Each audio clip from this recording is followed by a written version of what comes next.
Dans cet exercice, on travaille sur la deuxième monotone appliquée à ce véhicule qui se déplace sur une route pour lequel vous avez toutes les forces qui vous sont représentées. On nous demande d'énoncer la deuxième monotone. Je vous renvoie au cours pour l'énoncé complet. Globalement, on va dire que dans un référentiel galiléen, la somme des forces est égale à la masse fois l'accélération. N'oubliez pas, c'est une expression vectorielle.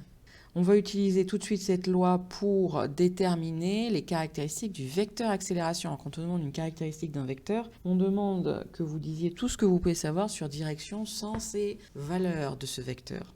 Donc, puisqu'on m'y incite dans la question, on va appliquer cette deuxième loi Newton à la situation. On précise qu'on applique bien cette deuxième loi Newton à la voiture dans le référentiel terrestre, et que ce référentiel terrestre, ça suppose des galiléens. Parce que je vous rappelle qu'on n'a pas le droit d'utiliser la deuxième loi Newton dans un référentiel qui ne serait pas galiléen. Donc on écrit que somme des forces est égale à MA. La somme des forces, c'est P plus R plus F. Ne pas oublier les vecteurs car on est toujours sur une expression vectorielle. Par ailleurs, je constate que P plus R sont des forces qui se compensent.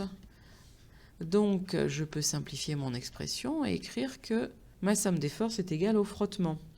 Donc mon vecteur accélération va être égal à 1 sur m fois le vecteur force. Ça va me suffire pour donner les caractéristiques de ce vecteur accélération. En effet, ce vecteur accélération va avoir même direction et même sens que f. Et pour trouver sa valeur, on va calculer simplement 1 sur m fois cette force de frottement.